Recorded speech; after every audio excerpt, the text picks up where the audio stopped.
गुरु भगवान के शुक्राने हैं, गुरु भगवान को नमन है। अगर हम आम बोलचाल की भाषा में समझें तो समर्पण अर्थात या शरणागति अर्थात मन और बुद्धि समर्पण समर्पण समर्पण अर्थात निश्चिंतता, संतुष्टि, तृप्ति। समर्पण यानी परम शांति, परम प्रेम। समर्पण का अर्थ है रज़ा में राज़ी रहना। समर्पण यानी पूर्ण विश्वास, पूर्ण निर्भयता। समर्पण यानी संसार का चिंतन ना हो। और समर्पण अर्थात अहम का गंव जाना। तो अब हम विचार करें कि समर्पण है क्या। तो जब हम भगवान के शरणागत होते हैं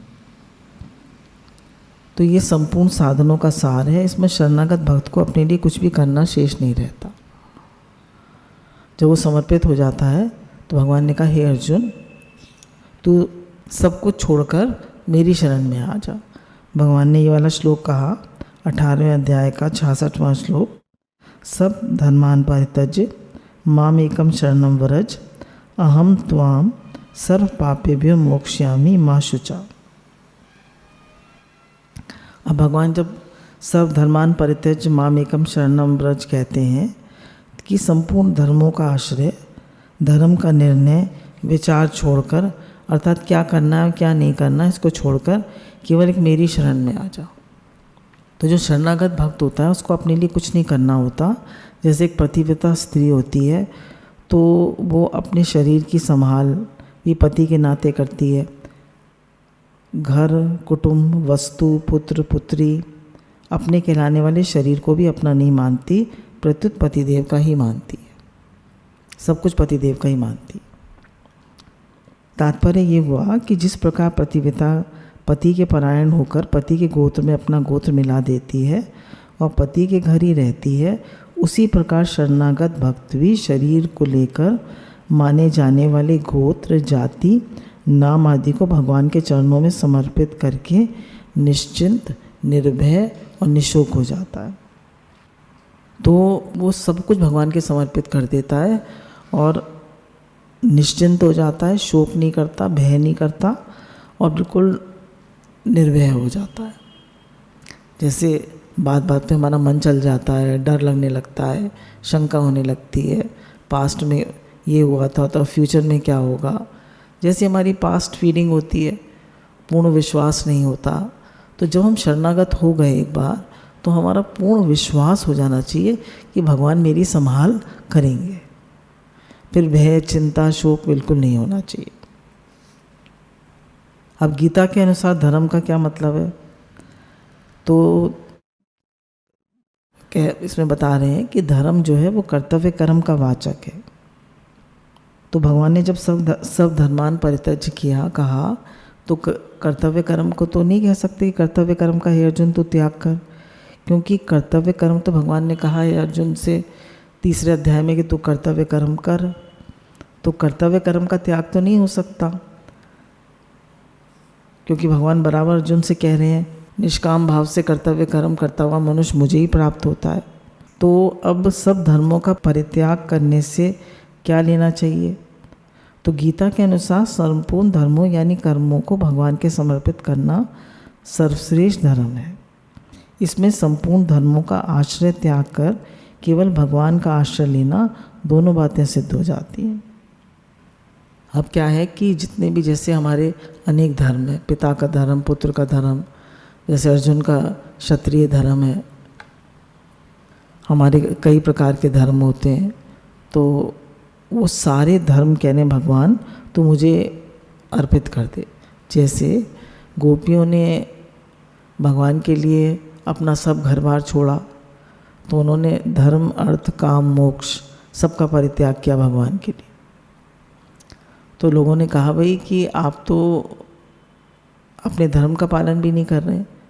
तो फिर बात आई कि परम धर्म को पालन करने के लिए आप धर्म का भी परित्याग कर सकते हैं। तो भगवान इसमें कह रहे हैं कि धर्म का आश्रय लेने वाला बार बार जन्म मरण में प्राप्त होता है। तो धर्म का आश्रय नहीं लेना है। जैसे एग्जाम्पल दिया इसमें कि जब अर्जुन युद्ध कर रहे थे तो करण से, तो करण का जो रथ है वो उसमें फंस गया कीचड़ में। तो कीचड़ में जब रथ फंस गया तो अब उनसे तो नीचे उतर के रथ से पहिया निकालने लगे तो निहत्थे थे। तो भगवान ने अर्जुन से कहा कि तुम तीर चलाओ।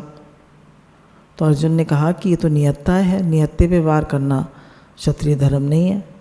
तो भगवान ने कहा कि ये सब आतताई हैं। आतताई कैसे हैं? इन्होंने 6 प्रकार के पाप किए हैं। आग लगाना, विष देना, हाथ में शस्त्र लेकर मारने को उद्यत, धन का हरण करने वाला, जमीन छीनने वाला, स्त्री का हरण करने वाला, ये 6 पाप जो करे वो आतताई है।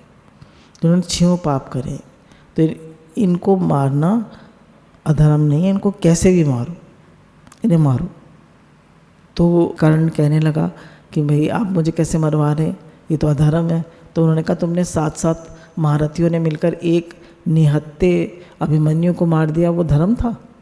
अब तुम लोग धर्म की दुहाई दे रहे हो, तो इसलिए तुम धर्म की दुहाई नहीं दे सकते, अब तो इसको मारो। तो अगर धर्म का निर्णय वो अर्जुन अपने हाथ में लेता तो कर्ण को मार पाता? नहीं मार पाता, वो तो सोचता ही रह जाता मारूं नहीं मारूं, और भगवान ने उसको मरवा दिया। तो इसीलिए कहा कि गीता के अनुसार, गुरु के अनुसार हम धर्म का निर्णय अपने हाथ में न लें, गीता के अनुसार, गुरु के अनुसार चलें, तो फिर हम धर्म का निर्णय लेने में कंफ्यूज नहीं होंगे। नहीं तो हम यही कहते रहता है आदमी ज़िंदगी भर, ये मेरा धर्म है, ये मेरा धर्म है। अर्जुन के मन में संदेह था कि हम लोग ये युद्ध करना श्रेष्ठ है अथवा युद्ध ना करना श्रेष्ठ है। यदि हम युद्ध करते हैं तो हमारे कुटुंब का नाश होता है और बड़ा भारी हमें पाप लगेगा। दूसरी तरफ हम लोग देखते हैं कि क्षत्रिय के लिए युद्ध से बढ़कर श्रेष्ठकर कोई साधन नहीं है।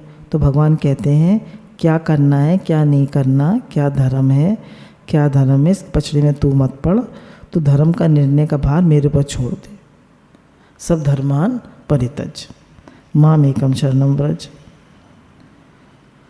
तो इसमें भगवान ये कह रहे हैं कि तू मेरी अनन्य शरण आ जा। अनन्य शरण क्या मतलब हुआ? कि तू सब चीज़ों को छोड़कर मेरी अनन्य, भगवान ने अनन्य शरणागति की गीता में बहुत महिमा गाई है। अनन्य शरण मतलब केवल भगवान की शरण और सब शरण को छोड़ दो। जैसे मीराबाई ने हमको सिखाया, मेरे तो गिरधर गोपाल दूसरों ना कोई। उन्होंने अन्य किसी का आश्रय नहीं लिया, केवल एक अपने भगवान का, श्री कृष्ण का आश्रय लिया, अपने गोपाल का आश्रय लिया, गोपाल का, और किसी का आश्रय नहीं लिया। हम पैसे का आश्रय लेते हैं, पति का आश्रय लेते हैं, अपने संबंधियों का आश्रय लेते हैं, उन्होंने किसी का आश्रय नहीं लिया। अब भगवान ने गीता में जगह जगह अनन्य भक्ति की बहुत महिमा गाई है। जैसे दुस्तर माया को सुगमता से तरने का उपाय अनन्य शरणागति 7 का 14, अनन्य चेता के लिए मैं सुलभ हूँ 8 का 14, परम पुरुष की प्राप्ति अनन्य भक्ति से होती है 8 का 22, अनन्य भक्तों का योगक्षेम मैं वाहन करता हूँ। अनन्य भक्ति ही भगवान को जाना, देखा या प्राप्त किया जा सकता है अनन्य भक्ति से 9 का 22, 11 का 54, अनन्य भक्तों को मैं बहुत जल्दी उद्धार करने वाला होता हूँ। 12 का 6 और 7, गुणातीत होने का उपाय अनन्य भक्ति है 14 का 26। इस प्रकार अनन्य भक्ति की महिमा गाकर भगवान यह पूरी गीता का सार बताते हैं, माम एकम शरणम व्रज। तो अनन्य भक्ति का क्या मतलब हुआ? भगवान की शरण चले जाओ। तो भगवान ने जगह जगह अनन्य भक्ति की महिमा गीता में कहा है। तो भगवान कह रहे हैं कि अहम त्वम सर्व पापेभ्य मोक्ष्यामि मा शुचा। यहाँ कोई ऐसा मान सकता है कि मैं तुम्हें पहले संपूर्ण पापों से मुक्त कर दूंगा। इसका भाव ये है कि जब तू संपूर्ण धर्मों का आश्रय छोड़कर मेरी शरण में आ गया और शरण होने के बाद भी तुम्हारे भावों, वृत्तियों, आचरणों आदि कर्मों में फर्क नहीं पड़ा, अर्थात उनमें सुधार नहीं हुआ, भगवत प्रेम, भगवत दर्शन आदि नहीं हुए और अपने में अयोग्यता, अनधिकारिकता, निर्बलता आदि मालूम होती है, तो भी लेकर तुम चिंता या भय मत करो। हम भगवान की शरण तो हो गए, पर अभी हमारे थॉट्स उतने प्योर नहीं है, हमारा आचरण इतना अच्छा नहीं है, हमसे बार बार गलती हो जाती है, हम मिस्टेक्स कर जाते हैं, हमारे थॉट्स खराब हो जाते हैं, हमें चिंता फिक्र हो जाती है। तो भगवान कहते हैं जब तुमने समर्पण कर दिया तो इनकी चिंता करने की तुम्हें ज़रूरत नहीं है। तुम्हें तो सिर्फ एक बात कहनी है कि मैं भगवान का हूँ, भगवान मेरे हैं। यही असली शरणागति है कि मैं भगवान का हूँ, भगवान मेरे। ऐसा कहकर तुम मेरी शरण में आ जाओ, मेरे समर्पित हो जाओ और मन मत चलाओ। अगर विचार अच्छे भी नहीं हैं तो बार बार कहो कि हे नाथ बचाओ बचाओ, मेरा मन क्यों बेकार की बातों में जाता है, क्यों मैं ऐसा क्यों मेरे मन में ऐसे विचार आते हैं।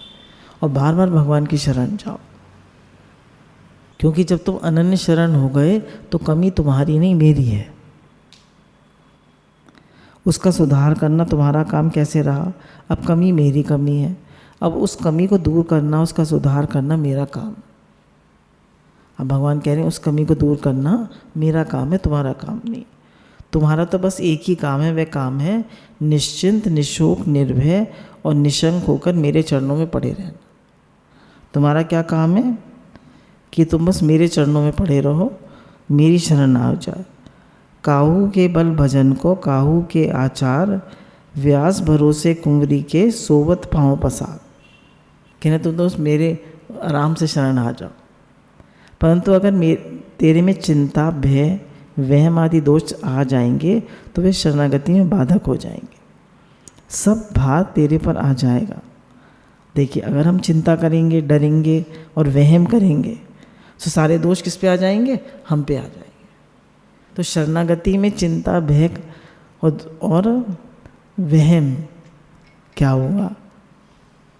वहम करते हैं ना, अरे बिल्ली रास्ता काट गई, अनिष्ट तो नहीं हो जाएगा।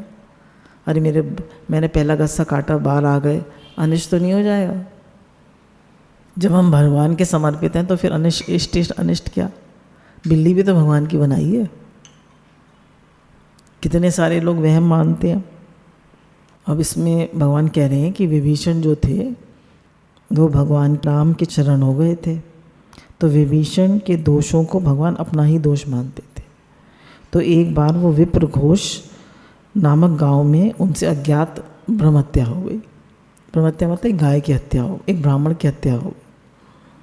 अब जब उनसे ब्रह्म हत्या हो गई तो गाँव के लोगों ने उनको जंजीरों से बांध करके गुफा में डाल दिया, उसको खूब मारा विभीषण को, इतना मारा कि पर वो मरा नहीं। तो फिर राम जी को पता लगा कि ऐसे ऐसे विभीषण को एक गुफा में बंद करा है, जंजीरों से बांध दिया, खूब मारा गया है। तो भगवान को बहुत बुरा लगा। वो अपने पुष्पक विमान से विप्र घोष गाँव पहुँचे।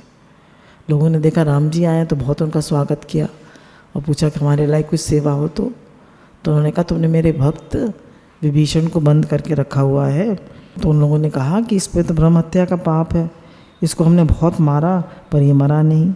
तो भगवान राम ने कहा, ये ब्राह्मणों, विभीषण को मैंने कल्प तक की आयु और राज दे रखा है, मैं कैसे मर सकता है। अब भगवान ने उसको आयु और वो राज दे रखा है, कैसे मरेगा। और उसको मारने की ज़रूरत क्या है, वह तो मेरा भक्त है। भक्त के लिए मैं स्वयं मरने को तैयार हूँ। अब भगवान कह रहे हैं कि भक्त के लिए तो मैं मरने को तैयार हूँ। अब देखिए भगवान का प्रेम देखिए। दास के अपराध की जिम्मेवारी वास्तव में उसके मालिक पर ही होती है, अर्थात मालिक ही उसके दंड का पात्र होता है। भगवान की ये शरणागत वात्सल्यता देखकर सब ब्राह्मण आश्चर्य करने लगे और उन सब ने भगवान की शरण ले ली। तात्पर्य ये हुआ कि मैं भगवान का हूँ, भगवान मेरे हैं। इस अपनेपन के समान ना कोई योग्यता है, ना पात्रता, ना अधिकारिता, कुछ भी नहीं है। ये संपूर्ण साधनों का सार है। क्या कि मैं भगवान का हूँ, भगवान मेरे हैं। अब छोटा सा बच्चा होता है, अगर वो रोने लगे रात को तो पूरे घर को उठा देता है। किस उस पे माँ के शरणागत होता है, मैं माँ का हूँ, मैं माता पिता का हूँ। वो उठता है तो दादी बाबा भी जग जाते हैं, बुआ भी उठ जाती हैं, और घर में जो और लोग होते हैं वो भी सब उठ जाते हैं।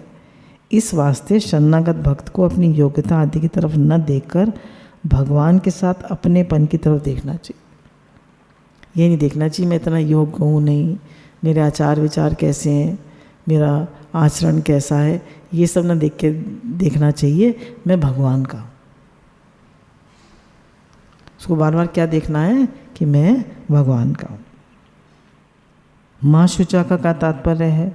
मेरे शरण होकर तू चिंता करता है, ये मेरे प्रति अपराध है, तेरा अभिमान है और शरणागति में कलंक। अब तो मेरे समर्पित हो गया फिर भी चिंता कर रहा है, तो ये शरणागति में कलंक है और तेरा अभिमान है। मेरे शरण होकर भी मेरा पूरा विश्वास भरोसा न रखकर ही मेरे प्रति अपराध है। जब हम भगवान के शरण हो गए तो फिर भी हम चिंता कर रहे हैं, तो ये भगवान के प्रति अपराध हो गया। अपने दोषों को लेकर चिंता करना वास्तव में अपने बल का अभिमान है। मेरे अंदर तो ये दोष है और मेरे अंदर तो ये भी कमी है, तो कहने अपने दोषों की चिंता करना अपराध है।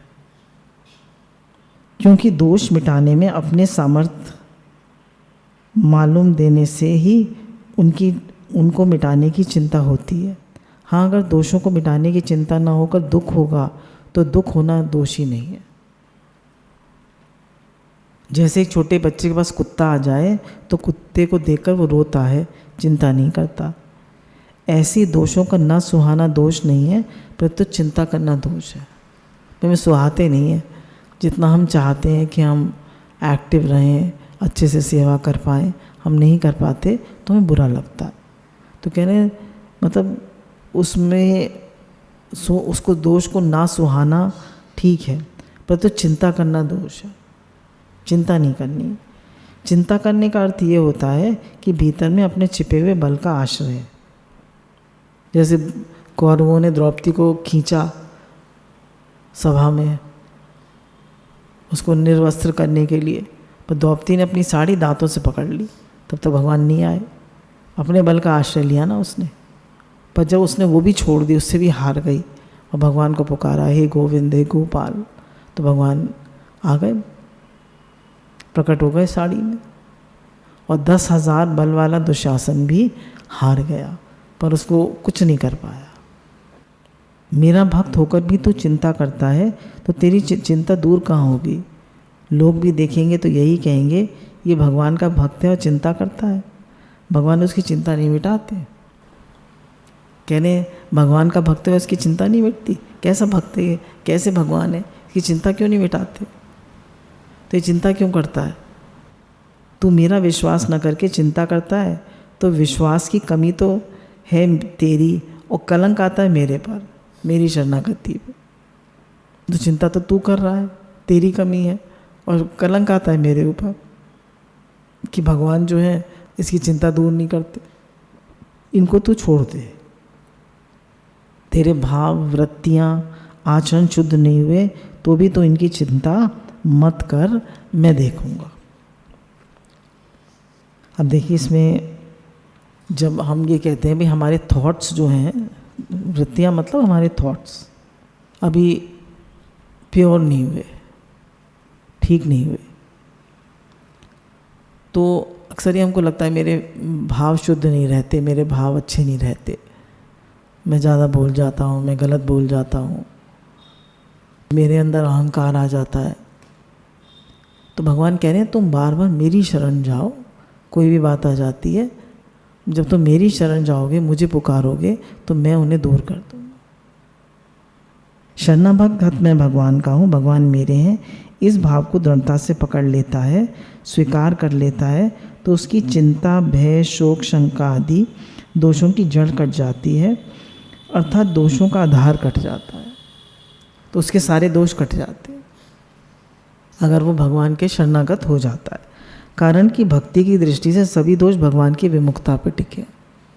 सारे दोष किस पे टिके हैं? भगवान की विमुखता। सम्मुख होए जी मोहि जबई, जन्म कोटि अघनाशई तक। और जब वो मेरे से सम्मुख हो जाता है, माने मेरे शरण हो जाता है, मान लेता है मैं भगवान का हूँ, भगवान मेरे हैं, तो उसके सारे दोष, सारे पाप मिट जाते हैं। और जैसे ही प्रभु ते भूलिया तो व्यापई सभी रोग, और भगवान को भूलते हैं तो सारे रोग सारे दोष सब आ जाते हैं। निश्चिंत होना, जब भक्त अपनी मानवीय वस्तुओं सहित अपने आप को भगवान के समर्पित कर देता है तब उसको पारलौकिक लौकिक किंचन मात्र भी चिंता नहीं होती। अर्थात जीवन निर्वाह कैसे होगा, हमारा काम कैसे चलेगा। अब जैसे संत लोग जो थे बड़े बड़े भंडारे करते थे, 5 से 100 200 300 साल पहले उनके 25-25 हज़ार रुपये कर्ज हो जाता था। नरसिंह मेहता के यहाँ कुछ नहीं होता था, उनको सारी जाति का निमंत्रण दे दिया, पत्नी की उसमें 13 पे पूरे नागर जाति को ज़बरदस्ती उन्होंने निमंत्रण दिलवा दिया। वो तो मना कर रहे थे, फिर भी ज़बरदस्ती दिलवा दिया। तो वो तो पत्नी ने कहा घी ले आओ, वो तो घी लेने गए और उन्होंने कहा कि मैं घी तब दूंगा जब तुम मुझे भजन सुनाओगे। तो भजन सुनाने बैठ गए तो मुझे भजन बहुत अच्छा गाते थे, तो सारे लोग वहाँ इकट्ठे हो गए। अब वो तो मस्त हो गए भजन गाने में, नाचने लगे, भूल गए मुझे तो घी ले जाना था, भगवान के ध्यान में मस्त हो गए। अब फिक्र किसको है, भगवान को। तो भगवान नरसिंह मेहता का रूप धारण करके आए और पूरी नागर जाति को खिला पिला के सबको विदा किया। इतना बढ़िया भंडारा हो, सब नरसिंह मेहता का तारीफ़ करने लगे। शाम को आए, बोले अरे तुमने तो घी मंगाया था तो कैसे हुआ, बोले तुम आए तो थे, सब कर तो गए। उन्होंने कहा वो भगवान जी आए, वो सब कर गए। तो भगवान अपने भक्त की संभाल खुद करते हैं। एक बार कबीरदास जी के साथ भी ऐसे ही हुआ।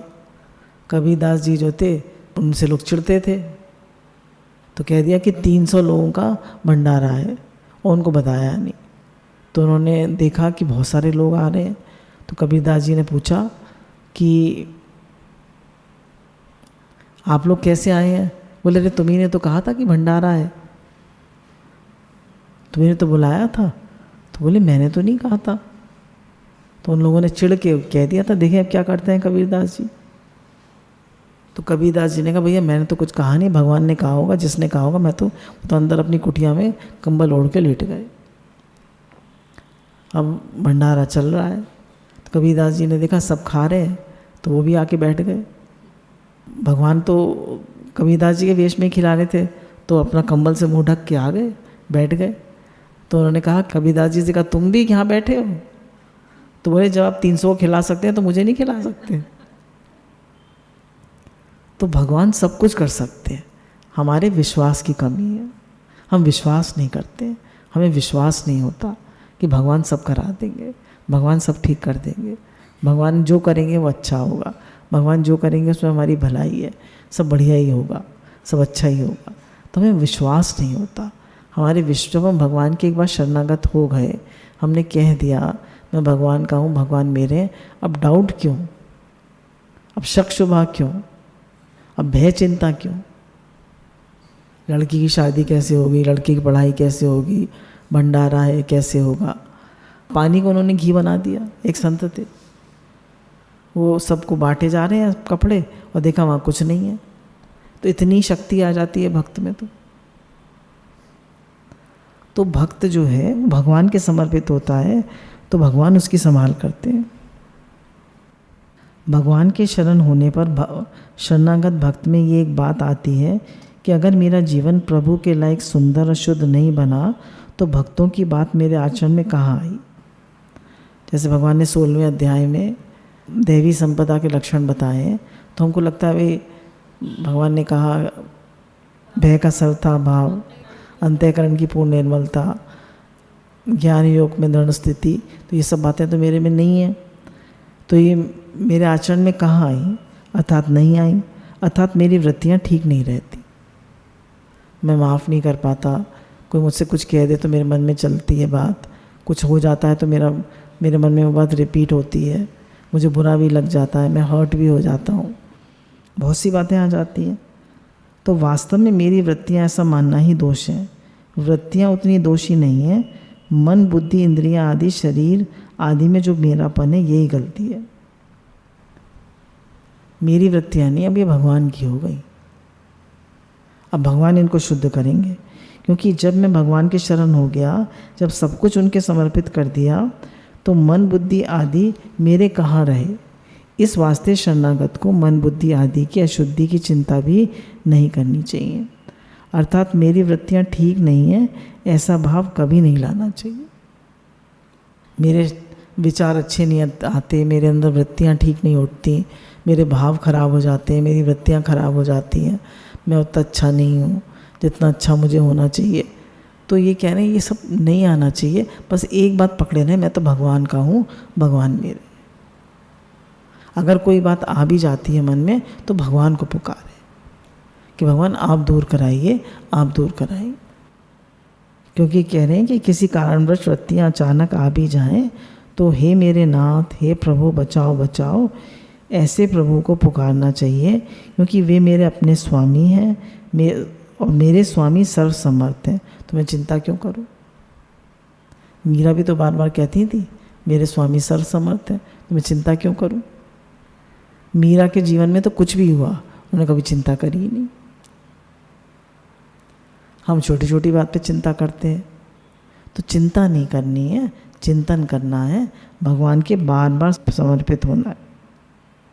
भगवान ने भी कह दिया तो चिंता मत कर, माँ शुचा, इस वास्ते में निश्चिंत हूँ, ऐसा कहकर मन से भगवान के चरणों में गिर जाओ और निश्चिंत होकर भगवान से कह दो, हे नाथ ये सब आपके हाथ की बात है, आप जानो। भगवान मैं तो आपका हूँ, आप जानो। अगर बच्चा जो है बार बार गलती करता है, किसको समझाने की जिम्मेवारी किसकी होती है? माँ की होती है। बच्चा थोड़ी ना चिंता करता है कि मैंने बुरी तरह बोल दिया, मैं ऐसा हूँ, मैं ऐसा हूँ। वो तो माँ समझाती है, माँ ठीक करती है उसे। और भगवान तो हमारी जन्मों जन्मों की माँ है, तो वो सब ठीक करा देते हैं। हमें पर दृढ़ता से पकड़े रहना है कि मैं तो भगवान का हूँ, भगवान मेरे हैं। तो उनकी चिंता नहीं करनी है, भगवान को पुकारना है। मानिए कि किसी ने हमसे बहुत बुरी तरह करा, हमें बहुत गुस्सा आ गया, हम बहुत हर्ट हो गए और हमें उसको लेकर बहुत मन चलने लगा। या हमारे बहुत कोई बेटा बेटी को या बहुत क्लोज को बहुत तबीयत खराब हो गई, तो अब हमारी चिंता हो रही है। तो क्या करें? बार बार भगवान के शरण जाएं, भगवान को पुकारें, भगवान का चिंतन करें, चिंता ना करें, भगवान की शरण जाएं। हमारी वृत्तियाँ खराब हो जाती हैं, थॉट्स खराब हो जाते हैं, तो भी भगवान को पुकारें बार। भगवान का आश्रय, मन न चला। कहने सर्वसमर्थ प्रभु की शरण हो गए और चिंता भी करें, ये दोनों बात विरोधी है। क्योंकि शरण हो गए तो चिंता कैसी, और चिंता होती है तो शरणागति कैसी। तो चिंता शरणागति में खास कलंक है, चिंता तो करनी ही नहीं है। इस वास्ते शरणागत को ऐसे सोचना चाहिए कि जब भगवान ये कहते हैं कि मैं संपूर्ण पापों से छुड़ा दूंगा, तो क्या ऐसी वृत्तियों से छूटने के लिए मेरे को कुछ करना पड़ेगा? मैं तो बस आपका हूँ, हे भगवान, मेरे में वृत्तियों को अपना मानने का भाव कभी आए ही नहीं। हे नाथ, शरीर, इंद्रियां, प्राण, मन, बुद्धि ये कभी मेरे दिखे ही नहीं। मैं तो बस आपका हूँ, आप मेरे हैं। बार बार भगवान की शरण हो जाए। अब भगवान बार बार मुझे ये शरीर, इंद्रियां, मन, बुद्धि अपने दिख जाते हैं, वृत्तियाँ अपनी दिख जाती हैं, इससे भी आप छुड़ाइए।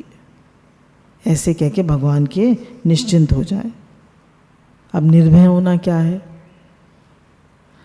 आचरणों की कमी होने से भीतर से भय पैदा होता है। सांप, बिच्छू आदि से तो बाहर का भय होता है, और मृत्यु का भय 5वां क्लेश है। तो भक्त का मृत्यु का भय भी मिट जाता है, जो बड़े बड़े विद्वानों को भी मृत्यु का भय नहीं मिटता। अब मेरी वृत्तियाँ खराब हो जाएंगी, ऐसे भय का भाव भी साधक को भीतर से निकाल देना चाहिए, क्योंकि मेरे ऊपर भगवान की कृपा है। तो अगर अपनी वृत्तियाँ हमें अच्छी नहीं दिखती तो क्या करना चाहिए? बार बार डांट पड़ जाती है, बार बार राग द्वेष हो जाता है, बार बार चिड़न कुड़न आ जाती है मन में, जेलसी भी आ जाती है, कंपैरिजन भी आ जाता है। कोई चीज़ हमें अच्छी नहीं लगती और वो बार बार हमारे सामने होती है और बार बार हमारा मन चलता है। तो कहें बार बार भगवान को पुकारो कि भगवान आप ही मुझे इन सब वृत्तियों से दूर करो, हे नाथ हे नाथ हे नाथ बचाओ बचाओ। भगवान से प्रार्थना करें, उनकी शरण हो जाए, वही हमारे थॉट्स को प्योर कराएं।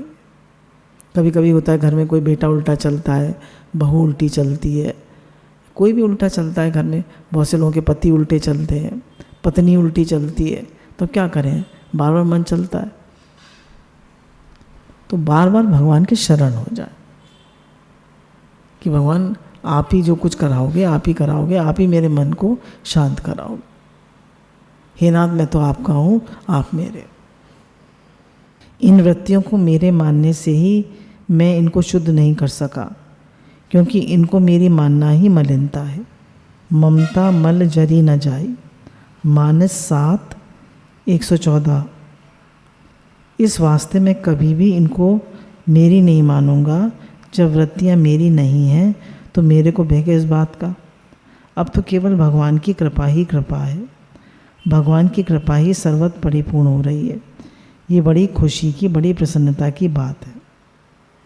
अब एक बार की बात है कि एक पति पत्नी जो है एक शिप पे, डॉक पे थे, जो होता है ना शिप पे। तो अचानक बहुत जोर का तूफान आ गया, सब लोग चिल्लाने लगे, रोने लगे। पति जो थे निश्चिंत खड़े थे। तो पत्नी ने कहा सब लोग डर रहे हैं, चिल्ला रहे हैं और आप आराम से खड़े हैं। पति कहते हैं कि अपनी रिवॉल्वर निकाल देते हैं और उसके माथे पे रख देते हैं। तो वो कहती है क्या कर रहे हो तमाशा, ये कौन सा ये टाइम है तुम्हें शैतानी करने का। तो उसने कहा क्यों, तुम्हें डर नहीं लग रहा। बोले तुम मुझे इतना प्यार करते हो, मैं तुम्हारी पत्नी हूँ, तुम कैसे मार सकते हो। बोले तुम्हें मुझ पर इतना विश्वास है और भगवान मेरे, मैं उनका हूँ। तुम्हें मुझ पर इतना विश्वास है, इतना विश्वास ही मुझे क्या भगवान पे नहीं, कि भगवान जो करेंगे वो अच्छा करेंगे, भगवान जो करते हैं वो अच्छा करते हैं। तो मैं काहे को डरूं, मैं काहे को रोऊं चिल्लाऊं, मैं काहे को परेशान हूँ कि मेरा क्या होगा, मेरे वाले का क्या होगा, हाय भगवान आपने ऐसा क्यों किया, हाय भगवान आपने वैसा क्यों किया। जो हुआ अच्छा हुआ। और भगवान everything that happens is a learning lesson. Every failures are the stepping stones to success. हमसे कोई गलती होती है तो कुछ सिखाने के लिए, हर चीज़ एक लेसन है, हमें सिखा रही। या तो हमारे कर्म कट रहे हैं या हम सीख रहे हैं। तो हर बात का शुक्राना माने और हर बात में भगवान की कृपा को फील करें। शुक्राना मानते रहें और कह दें भगवान हम तो गुरु के पास आ गए, गुरु की शरण हो गए, आपकी शरण हो गए, तो हम भाग्यशाली हैं, आपकी बड़ी भारी कृपा है हम पर। तो जैसे भगवान कह रहे हैं अर्जुन, तो बार बार हम क्या करते हैं, शरण होते हैं, फिर शरणागति को वापस ले लेते हैं, फिर मन चलाने लगते हैं। तो बार बार शरणागत होने की ज़रूरत है। हे नाथ आपको कभी भूलूं नहीं, हे नाथ मैं आपका हूँ, आप मेरे। गुरु भगवान के अनंत अनंत शुक्राना।